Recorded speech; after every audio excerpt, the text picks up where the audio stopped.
Miinan ja Manun jouluaatto. Oli varhainen jouluaattoaamu.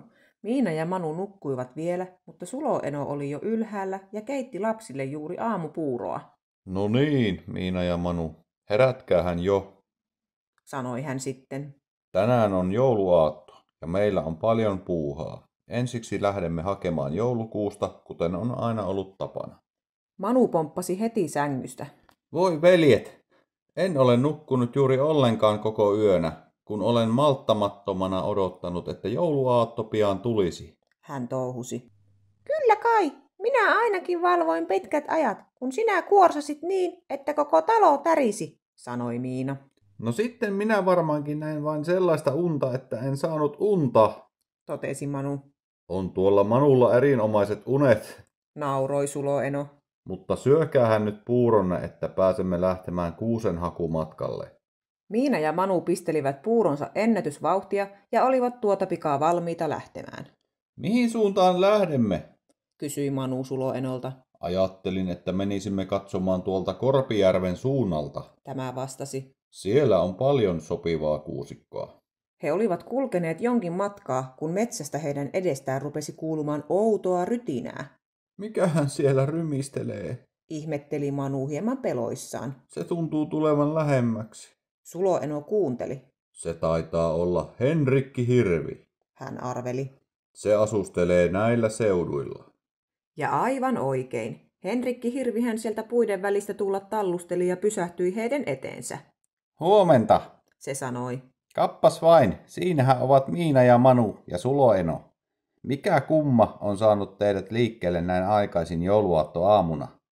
Joulukuustahan tässä ollaan menossa hakemaan, Selitti Suloeno. Sinä varmaankin voit neuvoa meille paikan, missä kasvaa sopivan kokoisia kuusia.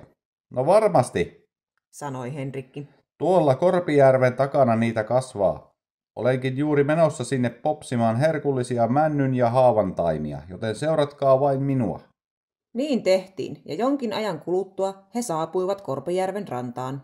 Meidän on kierrettävä järvi, sanoi Henrikki. Jää ei vielä kestä, kun on ollut niin leutoja ilmoja. Päästyään perille järven taakse, he huomasivat, ettei Henrikki Hirvi ollut turhia kehunut. Täällä on vaikka kuinka paljon hyviä joulukuusia, ilahtui Miina. Joulukuusi pitää ottaa tämmöisestä paikasta, missä niitä kasvaa tiheässä. Silloin siitä ei ole haittaa metsälle. Neuvoi Suloeno. Näin on näreet, hehe, myönteli Henrikki, joka oli aina hyvin sanavalmis. Miina ja Manu valitsivat sitten mieleisensä kuusen, ja Suloeno katkaisi sen kirveellään. Toivotettua vielä Henrikille hyvää joulua, he lähtivät kotimatkalle. Mutta Manua rupesi jo väsyttämään. En kyllä viitsi enää kiertää koko järveä. Hän tuumi. Oikaisen ainakin tuon pienen lahden polkoman yli. Kyllä jää varmasti minua kestää. Ja ennen kuin Suloeno ja Miina huomasivatkaan, oli Manu jo jäällä. Mutta voi surkeutta, Manu ei ehtinyt pitkällekään rannasta, kun jää murtui ja hän vajosi veteen. Apua, jää petti! Manu huusi hädissään. Onneksi siinä kohdassa oli niin matalaa, että Manu vajosi vain kainaloitaan myöten veteen, ja Suloeno sai vedettyä hänet pitkän karahkan avulla rannalle. Mutta kylläpä Manu oli märkä, aivan kuin uitettu kissa. Voi sinua poikaa, minkä teit, torui Suloeno. Jos tässä olisi ollut syvempi kohta, sinun olisi käynyt huonosti, lisäsi Miina. Niin, kun jää näytti niin paksulta ja...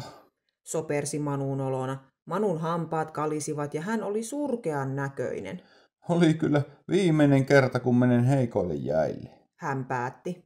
Nyt meidän on kiirehdittävä kotiin, sanoi Suloeno. Muuten Manu vilustuu. He lähtivät juoksemaan, minkä jaloistaan pääsivät. Koskaan ei kotimatka ollut tuntunut niin pitkältä, mutta lopulta he pääsivät perille. Manulle vaihdettiin heti kuivat vaatteet ylle ja hänelle annettiin kuumaa mehua. Nyt laitankin heti joulusaunan lämpiämään, että Manu pääsee kuumaan löylyyn, sanoi Suloeno. Tehtyään tulen heidän savusaanansa pesään, Suloeno toi kuusen sisälle ja laittoi sen kuusen jalkaan. Miina ja Manu koristelivat sen sitten oikein koreaksi saunaan pääsyä odotellessaan. Kun he vihdoin istuivat saunan lauteilla, otti Manu oikein tuimat löylyt. Kyllä kunnon joulusauna on poikaa. Hän huokaisi vihtoessaan itseään ja heittäessään aina välillä vettä kiukalle. Kyllä kai, varsinkin jos käy ensin avannossa, kuten eräät, sanoi Miina. Mutta Suloeno ajatteli, että onneksi sattui olemaan niin leuto ilma. Kovalla pakkasella Manun olisi voinut käydä huonosti. Hän tuumi. Saunasta tultuaan he istuivat pöytään, johon Suloeno oli kattanut herkullisen jouluaterian. Siinä oli kinkut, lanttulaatikot, lipeäkalat ja muut herkut. Ja lipeäkala se juuri olikin Manun herkkua. Hän ahmi sitä aina niin paljon, ettei jaksanut enää sen jälkeen muuta syödäkään. Niin kävi tälläkin kertaa. Jaaha, näyttää siltä, että Manu sortui taas tänäkin jouluna lipeäkalaan, totesi Suloeno hymyillen. Pimeys oli jo laskeutunut tienoon ylle. Silloin alkoi ulkoa kuulua aivan kuin kulkusen helinää. Shh, sanoi Suloeno. kukahan sieltä nyt on tulossa näin jouluaattona? Ei kai se vain ole. Siinä samassa Miina oli jo juossut ikkunaan katsomaan. Joulupukki, hihkaisi hän riemuissaan. Joulupukki ajoi juuri porolla meidän pihaamme. He menivät ulos joulupukkia vastaan. Hyvää joulua ja terveisiä Korvatunturilta. Tämä huuteli tullessaan. Näkyy täällä etelässäkin sentään olevan lunta tänä jouluna. Kyllä, nyt tulikin oikein kunnon talvi, niin kuin vanhoina hyvinä aikoina, sanoi Suloeno. Onkos tässä talossa kilttejä lapsia? Kysyi joulupukki sitten tervehtiessään oikein kädestä pitäen ystäviämme. Kyllä on, Vastasi Manu oikopäätä, mutta muisti sitten avantouintinsa ja rupesi hieman empimään. niin, tai kyllä kai, kun... Kyllä, he kilttejä ovat, noin ylimalkaan ottaen. Sanoi Suloeno. Mitä nyt pieniä vahinkoja joskus sattuu? No, niinhän ne tontutkin ovat minulle raportoineet, että kilttejä lapsia nämä Miina ja Manu ovat. Myönteli joulupukki. Sisällä pirtissä lapset pääsivät sitten joulupukin syliin istumaan ja saivat kertoa hänelle, mitä kaikkea hauskaa he olivat kuluneen vuoden aikana puuhailleet. Mutta nyt joulupukki laittoikin silmälasit nenälleen ja ryhtyi jakamaan tuomia joululahjoja. Tämä paketti on Miinolle, tämä minulle, Manulle ja tuo näyttää olevan Suloenolle. Hän luki. Pukilla on alkanut tuo näkö mennä niin huonoksi, etten tahdo enää saada tämmöisestä pienestä kirjoituksesta selvää. Miina ja Manu auttoivat sitten joulupukkia nimilappujen lukemisessa ja tuota pikaa olikin kaikki paketit jaettu.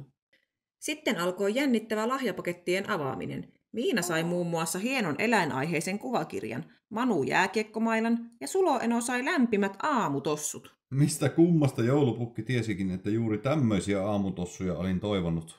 Ihmetteli Suloeno. Sitten he kiittivät joulupukkia saamistaan lahjoista. Kun lahjat oli jaettu, ehdotti Suloeno, että Miina ja Manu laulaisivat jotain joulupukille.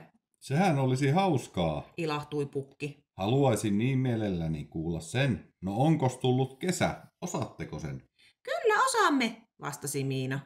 Sen me juuri oikein hyvin osaammekin, vahvisti Manu iloisesti hymyillen, ja niin he lauloivat joulupukille Suloenon säästäessä kanteleella. Laulun loputtua pukki kiitti hienosta esityksestä. Kylläpä te lauloitte kauniisti. Hän kehui. Ihan tässä vanhakin nuortui tuota laulua kuunnellessa.